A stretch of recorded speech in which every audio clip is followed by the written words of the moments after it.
Kriel, one of the directors of a company called Water Dimensions International. We do water treatment from drinking water, industrial water treatment, effluent recycling, wastewater treatment, commercial swimming pools. So basically anything you can think about water treatment, we get involved with. And a little bit about you, sir. My name is Herman and Adam. Got introduced to water treatment through Adam a couple of years ago, but I did a lot of the civils work for them, so we decided to get together and we've been able to grow the business and provide I think an essential service to a lot of people, especially rural communities. Now, I mean, in the wake of the budget speech, what do you guys have to say in relation to the issues of water? Have you listened to the minister with regards to? Well, I think the biggest problem with water is that you've got a Department of Water Affairs that is not providing the basic service it's supposed to. And I think there's a lot of mismanagement of funds through inexperience. I think they have had the wrong advice at times, and I think that they don't necessarily have the correct project managers in place to manage them. I think that is one of the critical factors. And if your basic infrastructure is lacking, then you're going to end up not being able to provide the service that you are actually obligated in terms of the Constitution to do. And that is part of the critical part. Because without water, no community can survive. What is the situation like for water in South Africa at the moment? Are we at a crisis? Yes, definitely. If you look at the Western Cape, the situation they're sitting in, with the dam levels that are very low, I don't think that we're going to find a solution quickly because, like I said earlier, I think water will always be a huge challenge. I think it's going to be an even bigger challenge in the future.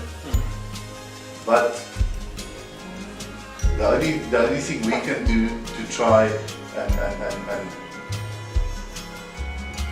try and stop this challenge from just growing is to try and get certain things in place so that we can actually save and recover some of the water that we waste. We look at all the provinces. Look at the state of the water treatment plants, the distribution systems, the reticulation systems, the way that water is being wasted, where water is being lost through reticulation systems that's not properly maintained. So I think those are all things we need to look at. We need to look at recovering a lot of the water that we waste and to try and reuse it to accommodate the challenge ahead. Now, do we, have people in South Africa who just don't understand about what sort of crisis we are in? Because, when we look at how we waste water, especially, there's been a series of programs where they try and teach people about how much water you can save, but are people learning? Are they listening? What needs to happen for us to be more awake about this? I think the mentality from an urban perspective is that as long as I open the tap and there's water, we're okay. But that is hitting hard for the people in the Western Cape at the moment because that is not going to happen. The Western Cape government has said, I think quite rightly, we're not obligated to provide water 24/7. They said that? They're not going to be able to. They're going to have to end up curtailing what hours they provide water to further decrease the water consumption. But if you think up here in Johannesburg and Gauteng, you open the tap and as long as there's water, you figure it's all okay. Yet, in a rural area and you go there and the people have to walk kilometers an end to go and get water that is not even clean, get it home, boil it to be able to just drink it. Never mind everything else they're going to do with it. If you're not even able to get water to where you've got some crops, most rural areas are sustainable farmers. If you don't have water there to be able to even grow your basic crops, how are you going to improve your own lifestyle? How are you going to improve your own quality of life? Absolutely. Alright man, so if you just tuned in, thank you very much for doing that, and if you're listening to this podcast for the very first time, thank you so much for doing that. This is 1912 Online Radio The Pulse, and of course this is the Sqaure Show, and tonight my guests have given you a background. Now we're going to go deep into the situation about what they really do, and thank you so much for watching on 1912 Online Radio The Pulse on YouTube. And of course, those of you who are watching on Facebook, thank you very much for doing that. And we're broadcasting from our studios right here in Northcliffe. And big ups to Don Dada and of course the Rough Cut Studios. And this is where we do our hip hop shows every Friday. And of course, tomorrow is going to be absolutely, as young people say, it's going to be lit. It's going to be hot up in here. There's about 8 artists that are going to be performing here tomorrow night. And of course, one of the boys who are presenting the show is Puso Ram, sitting right there. And of course, tonight it's a different conversation. So we're going to take a quick break. And then when we come back, we're going to be talking some much more details about these issues of water in South Africa. Thank you very much. The Pulse, and of course, I've got my guest in studio. We are talking about the issues of water issues, and this is as a result of a conversation around transition to a sustainable water and energy future. And this is a dialogue that we're going to be bringing for you, where we're going to be looking at issues of water and energy and where we're going in South Africa. And of course, we have to be mindful of all these things, and these are key things, the resources that we cannot waste. And it seems like we focused on a whole bunch of different stuff rather than focusing on things that really matter, because without water you can't do anything. And I mean, you can do without electricity, but water is a serious issue. And of course, my guests are here to help us make sense of this difficult conversation. And they have been making sense about what we can do around saving water. But let's look at how people at home can literally make a difference around the issues of water, because often we think of water shortage at a very high level, far away from us, but we're in Joburg. So how do Joburgers make sure that they sort out? I mean, you gave me a whole lot of different interesting ideas about how water can be reused, especially grey water. And tell us about that. Ways to save water. I think it starts with education. We need to educate the people exactly on how to use the water.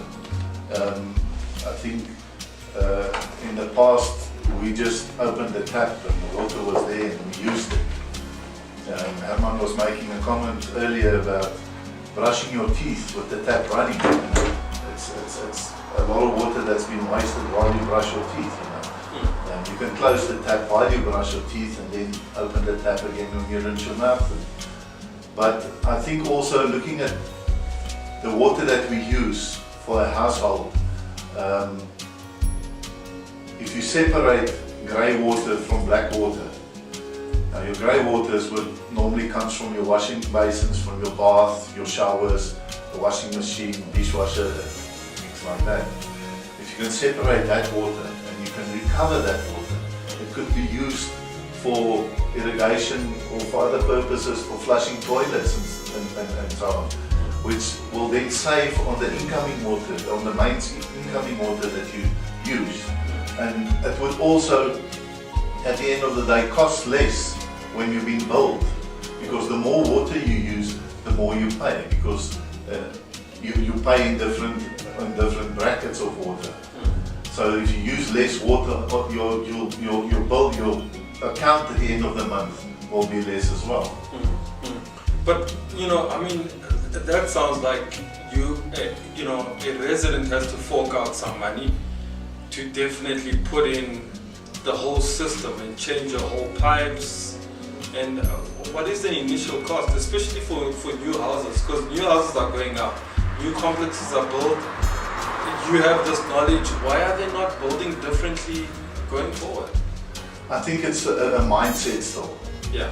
I think it's all about the education. I think a lot of people don't realize. They take it for granted. They don't realize the problem we're sitting with water. Yes, initially you would have cost, additional cost to try and separate grey and black water. But if you look at our water resources, how it's being depleted, and in future water is going to cost us even more. So the price of water is just going to increase by day. And if we don't start now to try and save water, we're going to pay for it in the long run. So the additional cost that you have to fork out now to try and separate grey water and black water to save water might just be an investment, because in future you might end up paying a lot more in the long run. Now, Herman, I mean, earlier on we were talking about swimming pools, just how much water gets wasted from just the evaporation of water. I mean, and then you told me that, where was it, in Namibia, where they've got the law? Is it Namibia? Yeah, in Namibia, you have to, by law, actually cover your pool to prevent evaporative loss of water. You know, and I think it's essential. You take, I don't know, there's 500,000 pools in Joburg, for example. Yeah. And each pool loses 100 litres of water per day, which is a small estimate. You know, we're not even including the big school pools or the municipal pools. We're just looking at domestic pools. But I mean, an average domestic pool will lose easily 100 litres of water per day. So it takes 3,000 litres a month, 36,000 litres a year. Times that by the number of pools, there's an awesome quantity of water. If you're able to save that water alone, if you as a household save 3,000 litres of water a month, you're already doing your part. Yes, you're going to uncover it when you're swimming and you'll have some loss, but if you save 80% of the water you would otherwise have lost, you know, I think you can feel good about it and pat yourself on the back, because you're actually doing what you should be doing. Never mind the fact that, you know, is the pool leaking or the pipes leaking, or your house pipes leaking.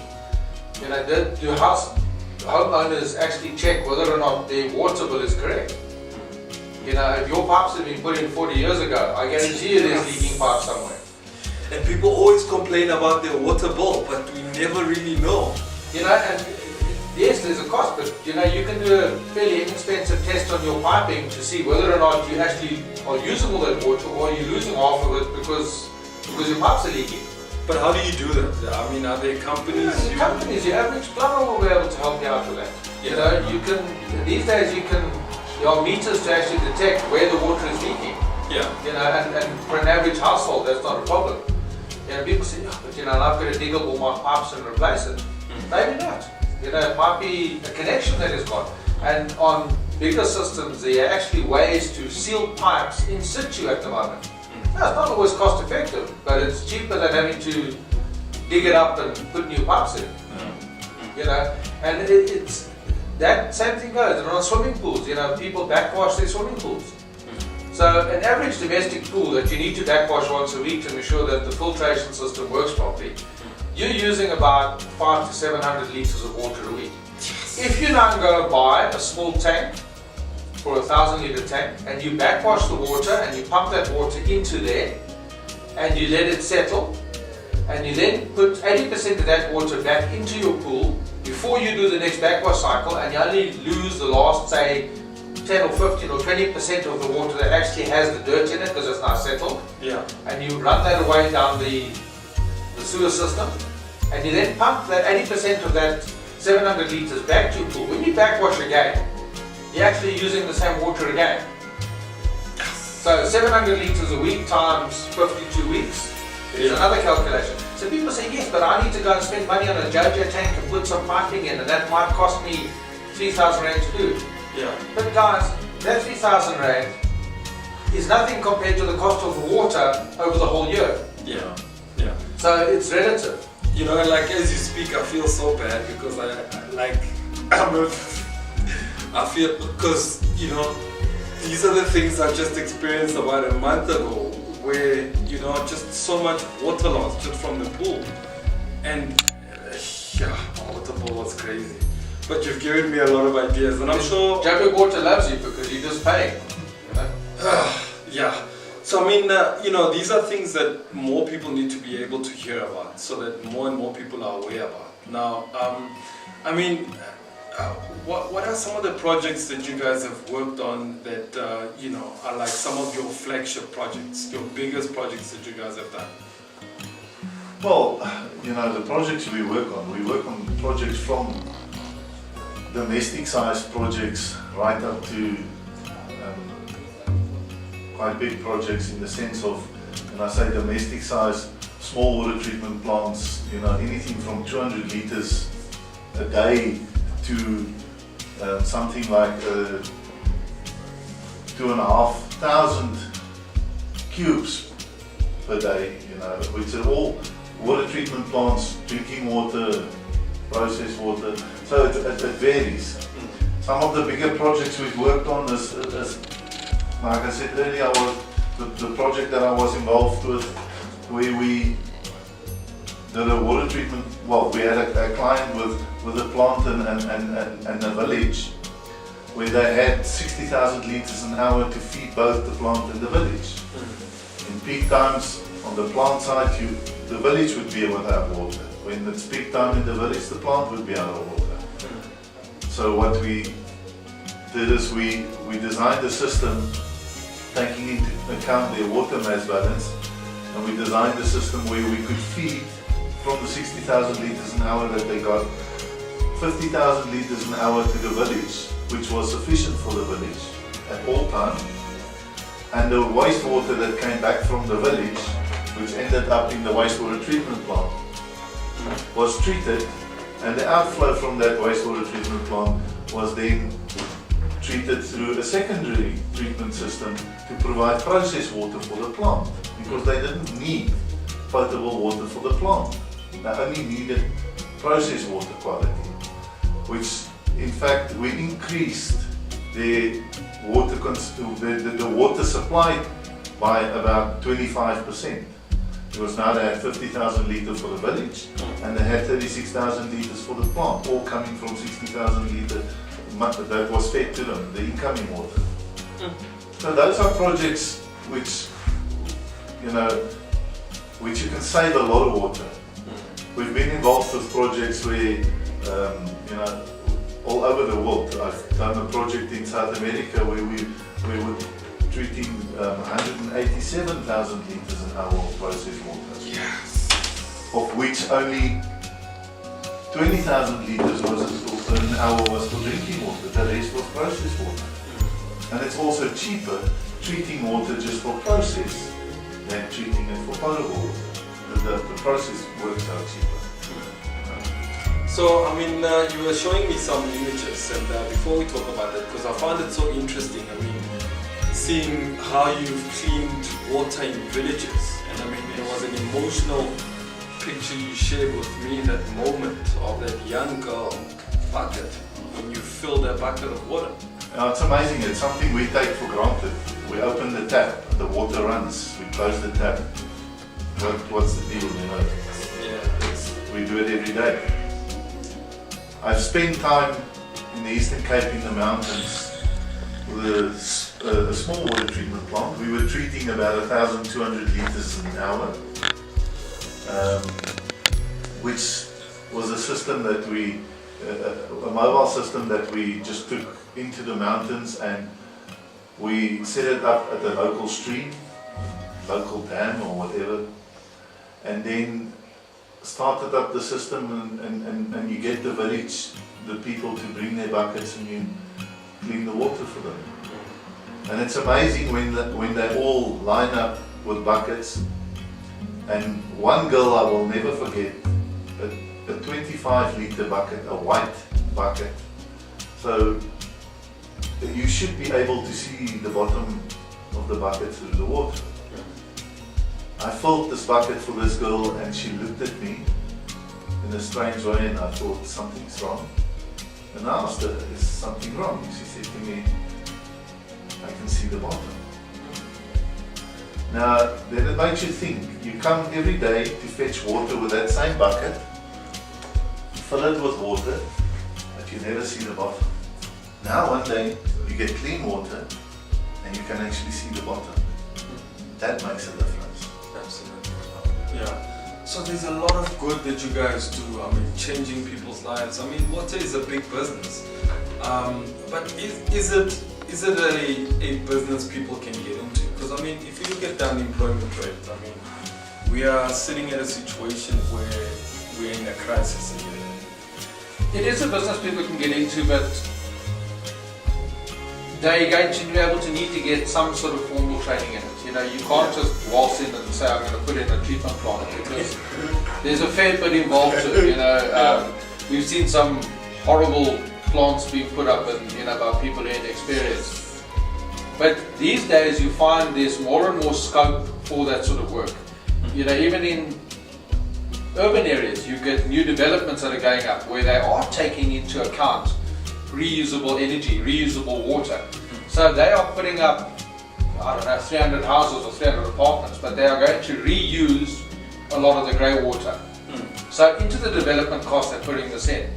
Yes, at the moment I think it does add a fair value to the project. So you're going to get quite a bit more expense that, you know, the homeowner is buying us to do. But he's also going to look at what is his long-term saving. And I think your financial institutions are also going to start to realize that, yeah, we're laying out some more capital now, but we're actually getting more value for what we are putting in. There's a project we're busy with that is sort of slowly gaining momentum to provide drinking water plants to rural communities. And one aspect of that is that the local community must operate that plant, which means you have to be able to train staff to be able to do it. So you need people who can come in, understand some of the technical background, understand the operational requirements. But in that way you need a number of operators, because people get sick, people go and leave, you know, whatever reason. So that way you're starting to already create employment within it. Now there's a pride in it because you are producing water for your own community. You're not waiting for some unknown person sitting in an unknown office at the closest town 300 kilometers away to push a button to get you water. And you know that if you don't go to work today, your neighbour's going to sit without water and he's going to be knocking on your door and saying, hey, you know, why aren't you at work? Why aren't you producing water? So if you get that into the people and they are employed, they have a self-pride, they will want to look after their infrastructure, they will want to be able to provide that water. And around that water treatment plant, you're going to provide a little microcosm, you're going to provide a little, create a little small economic hub, because people are going to come fetch water, clean water. Yeah. Now he's going to want to maybe open a sponsor shop, Buy a cold drink. buy a cold drink, buy air towel, whatever. So now slowly this thing grows and you're creating other opportunities for employment. Absolutely, and I mean, so, you know, I mean, I want to stretch it further. I mean, you know, is other people in charge of government not skilled enough to understand what you're talking about? Because it sounds extremely simple to do. Because, you know, you have a solution that can help people get clean water, and you have a solution around the water that we waste, and they're not listening.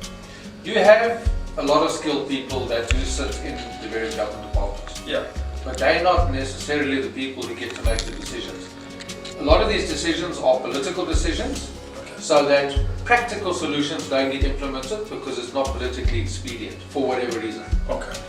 We all know there's a lot of graft and corruption, and that plays a huge part. I know projects in Yojazini where massive pipeline projects are run to a halt because of corruption. So there's an entire community that sits without water because the pipeline is not there. Because money that was supposed to be put in the pipeline was paid out up front and the money was used for whatever else it was got. So now there's no more money to do it.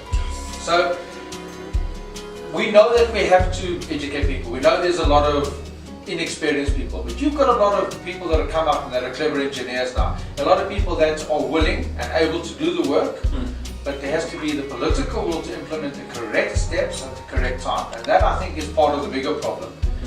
We got the skills, we got the people.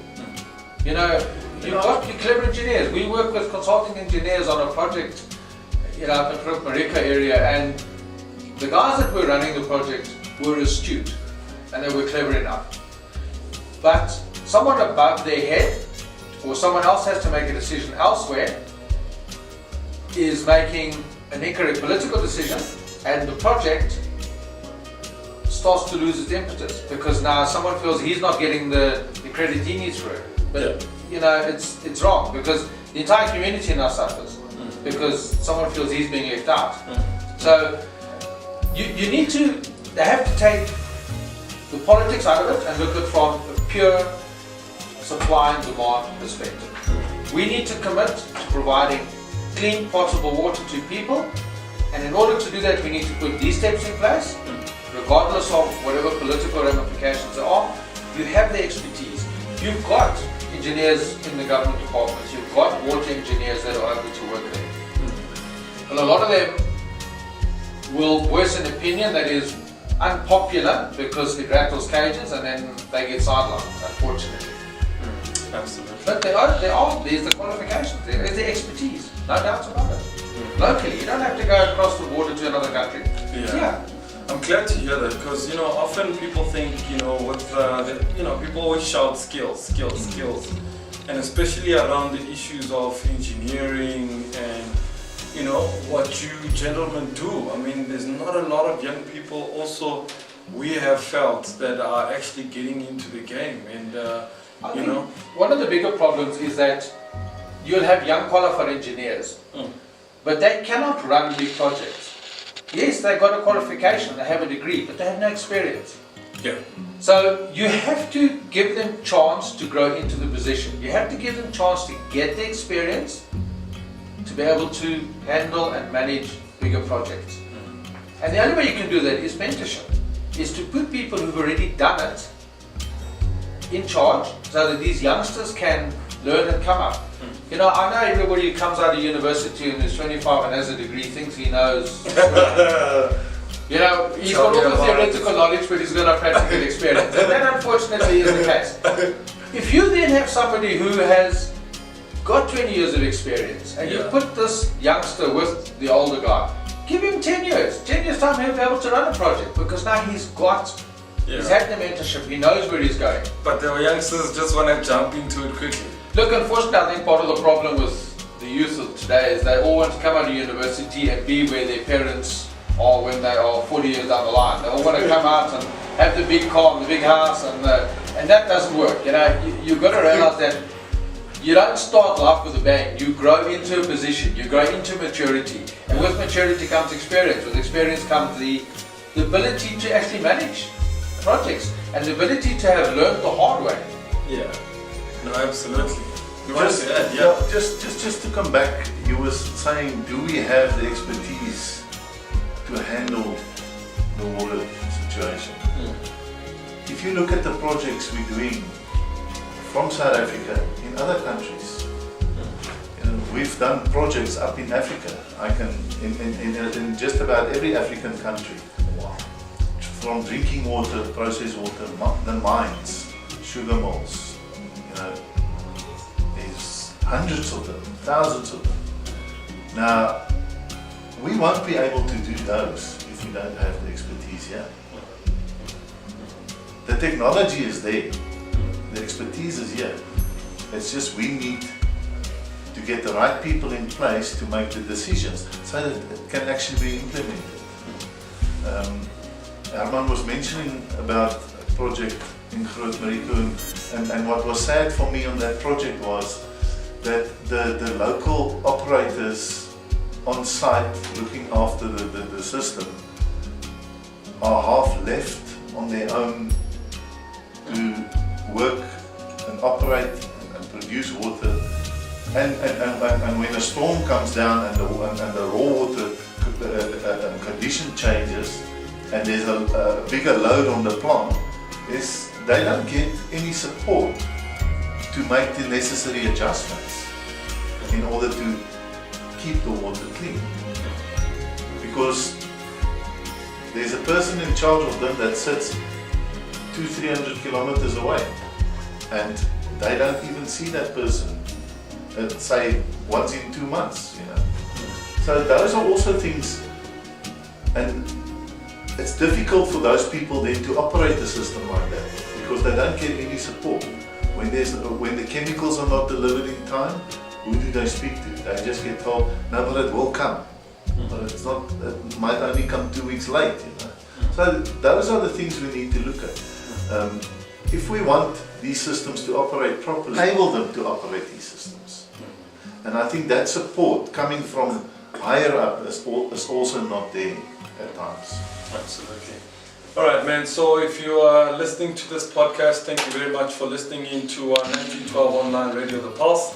And of course, my guests are making sense of the issue of water issues in South Africa at the moment, and of course, giving us a background about the situation around water issues, what we need to know, and what government should do.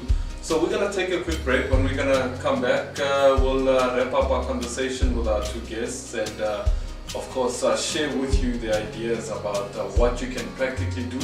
They've given you a lot of background, so you can do something about it, and it's our responsibility to take care of our water in South Africa. So let's take a break, man. British people really understood what was going on there, and if they were sufficiently horrified, they would allow themselves some time to say Show. And tonight we are talking something completely different, and of course we're talking about the issues of water, and of course we'll be talking about energy as well as we're going into the next couple of shows, just to try and highlight issues that we are not aware of, because we are so consumed in our own little issues, in our own little spaces, trying to chase a job, trying to find, a relationship. I mean, we're worried about a whole bunch of stuff, but water is probably one issue that we don't worry about, but it costs us a lot of money because we're not aware of it, and many of us don't actually count how much we actually consume and how much we actually do waste, and also how big the problem is for so many people who are living in rural areas, and we take it for granted sometimes, and I think I've been also a problem. I've added to a problem, and I must admit, on radio and on those social media platforms, and of course I've learned a lot, and I'm gonna go back home, man, and I'm gonna work on my plan. I've got to do something about my pipes, and I've got to do something. I don't know what I'm gonna do. And I mean, one of the things I've always wanted to do, right, is to build a greenhouse. Now, something quite simple, containers with solar, and I don't know about water, but now that you've given me a lot of ideas about water. But water in the greenhouse is critical, because if you have the correct irrigation system in, you are going to get the most impact out of the lowest quantity of water you can get. It doesn't help you put these massive garden sprays in that water the entire lawn when you're trying to water a pot plant. Yeah. So how much are you wasting? And with drip irrigation, for example, you'll go a long way. I mean, farming community, they have changed the way they do. Some crops you're going to need these massive sprayers because they can't get everywhere. Yeah. But a lot of the guys have now moved away from that, and they're going into drip irrigation. So you're containing the water directly at the base of the plant. Therefore, that water is going into the ground immediately. There's less evaporative loss. You're not wasting half of it. Some crops need to be wet down. I get that. It's going to depend on what you're planting. Yeah. But you need to work out how to make your water go the furthest. Yeah. You need to say, out of the 50,000 liters I'm using a month, what do I need? What is waste? How can I cut down on what I'm wasting? And even with the greenhouses with sprinklers and stuff, the water that still drains out from there can also be recovered. Can also be recovered and reused again. So because I've got friends who tried to get into the solar business, and they thought it was a good idea, especially when we were having power outages and people were looking at generators. So the issue of saving power and the issue of saving water have been in the back of my mind, but I've never really known. I mean, I've gone as far as to get the drums and collect rainwater, and I use that to try and fill in the pool, but it's not enough. But then you've already done something. Yeah. If you are able to collect and harvest all the rainwater, and you're able to fill it up in summer months when you get a good couple of thunderstorms like we've had, Yeah. and you have an overflow outlet on that, and even if you go to the extent of actually, if you're gonna add on to your home, and you've got a house that is unlevel, for example, and you know you've got open space that's wasted at the bottom, build a concrete reservoir or put some extra PVC tanks in. And as long as you're harvesting that water and you're able to reuse that water and you can use that for irrigation, you're not opening a tap and using water that someone has treated at a big cost at Rand Water and has pumped to you at a heck of a cost per kilometer to actually keep your plants growing. You're using rainwater, which is fine for that. There's no problem with that. And that already is a big thing. And topping off your pool with rainwater, why not? So it costs you a little bit more chlorine, maybe, not the end of the world. No, absolutely. I've actually been involved with the project, a house that was built,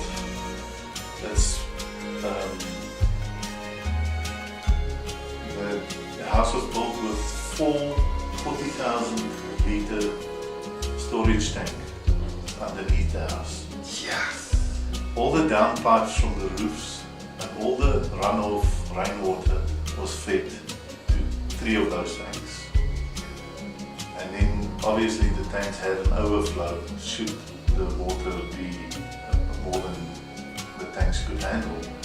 And then a fourth 40,000 litre tank where we then installed a water treatment plant to draw water from the 3 raw water tanks and clean it for potable water, pump it into the clean water tank so that we could feed it into the house. So mains water from the municipality was connected, but it was hardly used.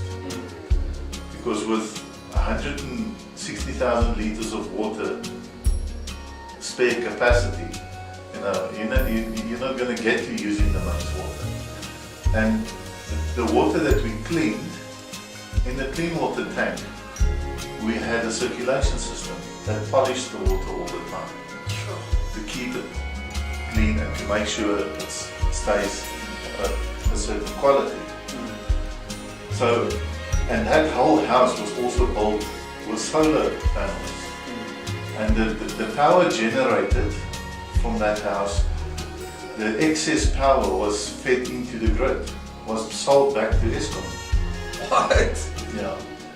And then the whole house was fitted with underfloor heating as well. And the underfloor heating was done by water. What? It was done by hot water with a boiler.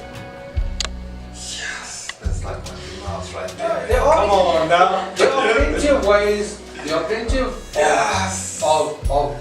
green saving or green solutions. They really are. Yeah. And most people need to, if they're going to design a new house, you need to actually get your architect to climb out of his comfort zone and out of his box and look at it differently. From energy saving lights to water treatment things to solar energy. I'm not saying all of it is cheap, but the average homeowner who's spending a large amount of money on his house will say, I need to put whatever the extra capital, let's say it's going to cost you an extra 20% in capital cost, for example. Yeah. That extra 20% capital needs to be written off over your operating cost over the next, say, 5 or 10 years. Now you're going to look at where you're saving money. Yeah, it's true. You know, for example, we had it recently with a But project. why don't banks? I mean, we were looking at how the West Rand developed over the last 10 years. We thought, how crazy. We've got power issues, we've got water issues, but the banks won't finance you to get a solar panel where you can actually save over time. And even, the suggestions about how to treat water, how do you... Most of your new developments, Yeah. Your developers want to get in and out. Yeah. And they know that they need to keep the cost of the units below a certain threshold, for example 1.5 million rand, so that people can then get bonds for it.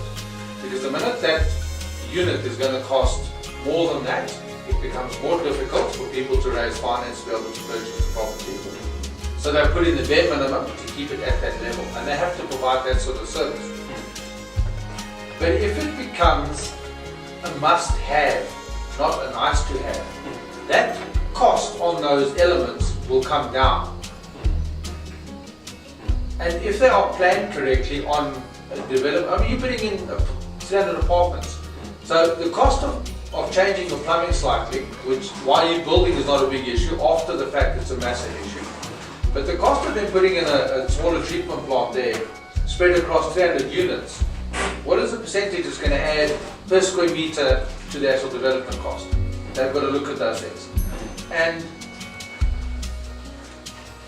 in Europe and Australia, a lot of it is legislated because they've realized the shortcomings of just having the free for all. Because that free for all is going to get very expensive. At the moment, our water is still relatively cheap, but it won't stay that way, as Adam said. We had a school recently where they wasted backwash water, was about 150,000 litres a month.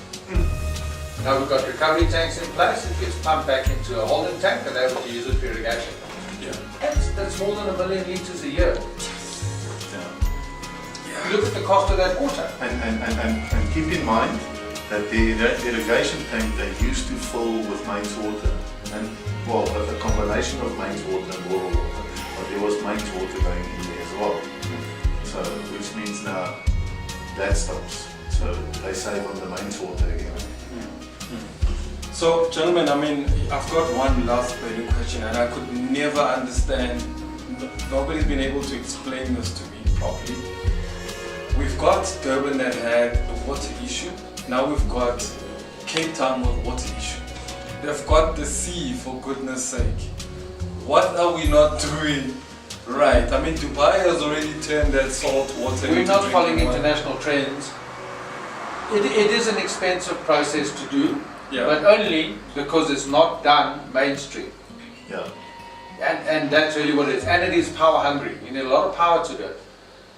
For example, I mean, Cape Town just cancelled that whole project they wanted to do to be able to provide those plants. I think because it was rushed, I don't think they quite realised the cost implication of it. But it was also the way they structured it. Yeah. Because the plants, they were not going to buy and install the plants. It was a rental system. So I think the technology is there. It's not cheap. Yeah. It needs a lot of energy, but there is also energy recovery systems.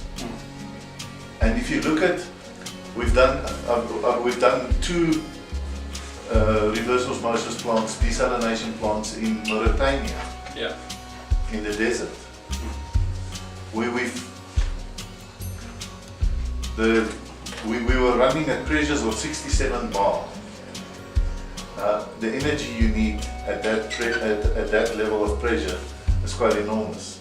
But the systems we used, we had energy recovering systems on both those plants. So there are equipment, technology available to recover some of the energy. I think it's just in South Africa we've always been able to open the tap and there was water. And water is relatively cheap. Now And you're putting water in is expensive relatively cheap, processing. You're putting in a plant that is going to push up the cost per litre of water. People are going to stop moaning. Guys, there's going to be a choice. Either you have water or you don't. And either you then only use the water you're paying for as drinking water and cooking, and you make another plan for your grey water.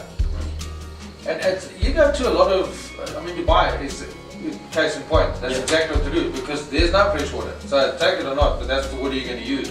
Yeah. You know, and automatically a lot of your developments, even in those areas, we got clients that have swimming pools that are adjacent to the ocean. They don't fill with fresh water, they fill with seawater. Oh, they pump water from the sea. They pump water from the sea. Yeah. And but you need to understand that the equipment you need to use then has to be able to deal with that. So there's a cost involved, but it makes sense. Absolutely. Thank you very much to everybody that is watching on Facebook. I've just been reminded that, because I'm loving this conversation. I'm learning so much. So I forgot to acknowledge the people that are watching on Facebook, and thank you very much for watching on YouTube. Thank you very much for doing that.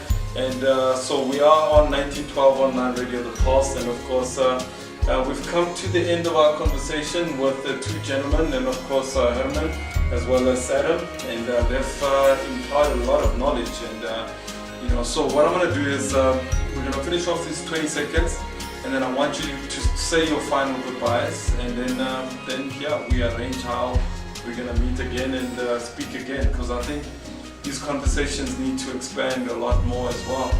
We need to educate more and more of our people, and of course there are different ways, and you've educated us about a lot. So let's take a quick break. When we come back, we'll say our final goodbyes, and let's do that, man. For watching 9012 Online Radio, The Pulse. Of course, this is the Sqaure Show, and if you're watching on Facebook, thank you very much for doing so, and on YouTube as well, thank you very much for doing so. And thank you for listening to this great conversation with my guests. And we've talked about a lot of stuff, and I mean, I made so much notes. I was like, it was as if I'm going in for a lecture, man, and that's exactly what I got. A 45 minutes lecture with these great gentlemen who have informed us a lot about how we can change our attitude to how we handle water and how we use water. And if we don't do something about it, the next 5 to 10 years we're going to be paying a lot for water, and more people won't have access to water. So if we don't do anything about it, we're going to see ourselves in a big problem. And it's not as if we don't have enough problems in our country. I mean, we all know about them, and water is going to be probably one of the worst that can hit us. And you can't flush a toilet. I mean, can you imagine if you can't flush a toilet at your house, man? Come on, man. I mean, that's a huge problem. So we got to change our attitude to how we use water. And gentlemen, I've really enjoyed my conversations with you, and it's the first time, I've spoken to people who can tell us so much about water. And I think there's a story you wanted to tell us about the journey of water. And I would love to bring you back and talk about it. And I think it'll be great to talk about the journey of water and where we need to go about it. And do we have enough in the next 5 to 10 years if we don't change our attitude? Your last words, man? If you don't change attitudes, you won't have enough. Yeah. Unfortunately, and in short, the journey of water is the story of life. No water, no life. Yeah. Change our attitude. Take responsibility. Yeah. When you carry a bucket of water kilometers to get home, you value the water. When you open a tap and it just runs, where's your value system? Do you value it? Do you actually understand how much it's cost you to get that water there? I know you get a bill at the end of the month, but that's nothing, Absolutely. It's been I think we need to be passionate about water, because without water we won't exist. That's the basic of it, It's without water we won't exist. So true. Gentlemen, okay. So now, like I said, this is Young People's Studio, so they've got all these, I don't know if you know the games, Mortal Kombat, Street Fighter. My son does. Oh, okay, yeah. So they use those when they do their shows, so don't mind him. Alright, gentlemen, it's been great having a conversation with you. I've certainly learned quite a lot from you, and thank you for imparting your knowledge. Thank you for hosting us. I hope we'll have our conversations again, and of course we can always plan our next conversations to see exactly how broad we can go about this issue of water. And if we don't speak about it, and people don't see us talking about it and listening to what we're saying, they won't learn. And this could just be that lecture that people can get, just by sitting at home watching on their phones, and they can learn a thing or two. So thank you for that. Thank you. Thank you. Water awareness must be a lifestyle. Absolutely. Alright, peeps, thank you very much. And these gentlemen are going to be out. Now I'm going to have Nabisa's going to come through. And we're going to chat extremely close to my heart, because it's done by a band called Sqaure Show. And these are boys that have actually changed the local hip-hop game in South Africa. And they were a big band, a huge number of niggas chilling together. And of course, putting music together. And they are called Sqaure Show. And this song is called Building Castles, and it's a motivational song. And I hope you listen to the words, man, because it's really powerful. And then of course I'll bring Nwabisa and we'll close off the conversations about the dialogue that she's put together, and she's been able to bring us these experts that are going to help us make sense of these conversations around water and of course around energy as well. Let's take that break, man. Okay, can you flip what's there, Puri? By 1912, move your chair there for me, please.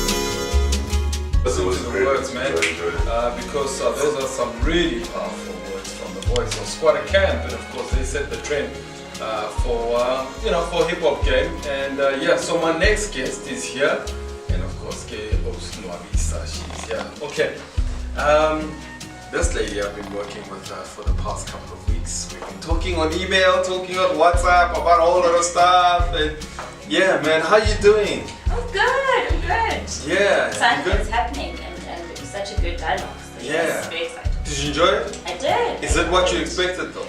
It is what I expected. It is more than I expected. Really? Yes. You didn't think I could put it on, right? To the two of us. Yeah, man, I had a great conversation. Of course, I learned a lot. And tell us the thinking behind these dialogues. What made you come up with this concept? Well, I think for me, it's all about knowledge sharing. And I think when I had the idea to host them, so they're called infrastructure dialogues. But the topics just vary. It's energy, it's water, it's infrastructure, it's construction. So it's about literally getting the knowledge out there so people need to be empowered. I mean, the next one is around funding. Yeah. So it's literally just that it's information that I think people need to know. And I think there's very limited like doorways and entry points to it. I mean, it's there. And I think it's just empowering to know. And I think, and I've hosted a couple of these, so every time I walk away, I feel empowered. And I feel like that's what I want people to be able to see as well. So it's literally just knowledge sharing, I guess, with experts as well. So who would have known there's business in water? Yeah. There's business in energy. Absolutely. Exactly. So that's basically that, knowledge sharing. Yeah. And of course, the next conversation, the two nights guests before we take a break, and we'll talk about it after we come to a break. But tonight's guest, we'll talk about them, and then we'll talk about who's coming up next and why the thinking behind it. So let's take a quick break, and then let's do this thing.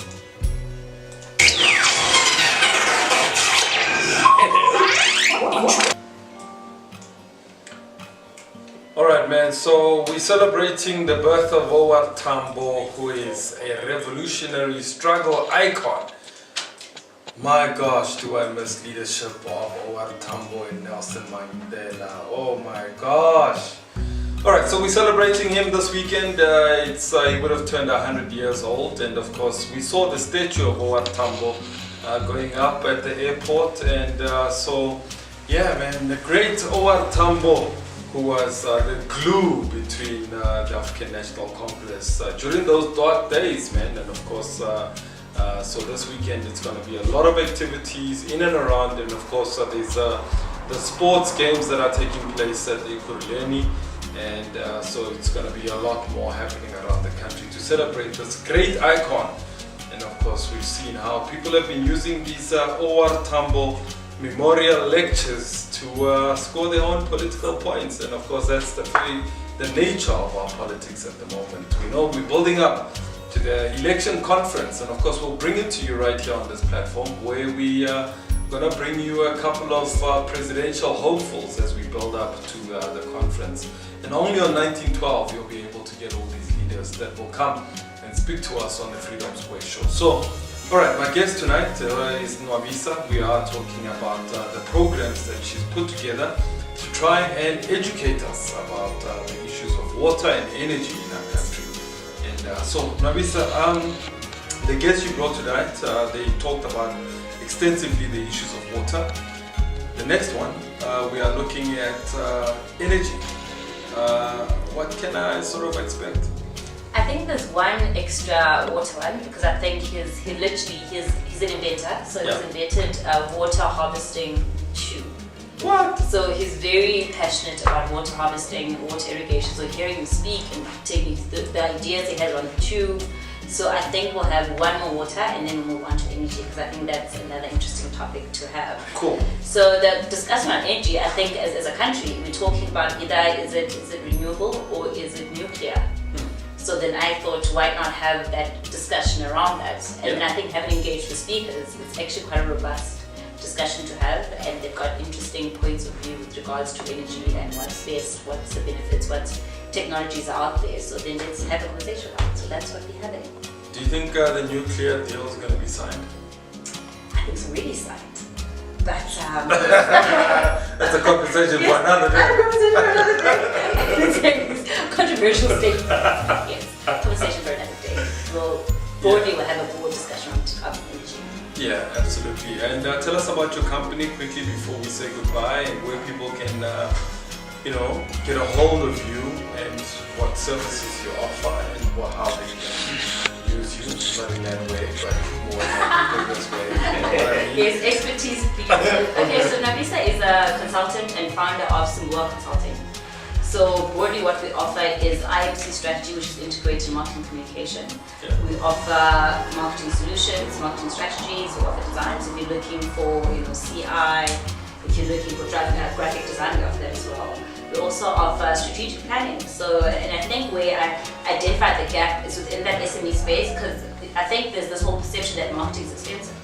It doesn't have to be. So we come in and we understand the space, and we obviously try to have SMEs understand the value of marketing to their businesses. Yeah. And it's little things where, if you don't understand your product, if you don't understand your services, how do you sell them to the next person?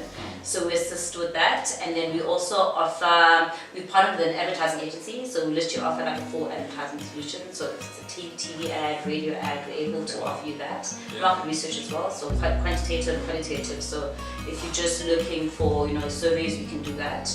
Online polls, we can do that as well. And obviously PR is quite key and important, especially in the public sector space. So we offer PR as well as I think video production. So it's quite a full shop. We do amazing things that we enjoy. Oh, I forgot to my design would kill me. So we also offer web development and social media management.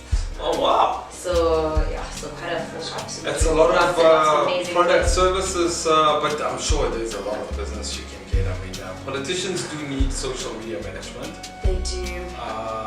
And they need to understand why. So I had many discussions where then why do you need a Twitter account if you're not going to manage it? So it's things. So we help you understand that maybe you just need Facebook and you don't need Twitter because you obviously don't want it to be engaged. Yeah. So. And then also market research. The elections are coming up. So there's a possibility of that. Think about it. It's a secret, but it's gonna be out there, right? Market research. For politicians, because you know what? They actually don't understand their target market. They don't understand their voters. There's a lot of research that needs to be done going into the elections, and there's a few companies offering that. True. And then what we've been thinking and what we're trying to engage politicians and political parties on is actually media monitoring. Yeah. So it's important to understand the conversations that's happening around, key, delegates. Yeah. So that we've been trying to kind of push. They seem quite reluctant. They say maybe after December. Yeah. And I guess now you know which one I'm talking about specifically. Oh yeah.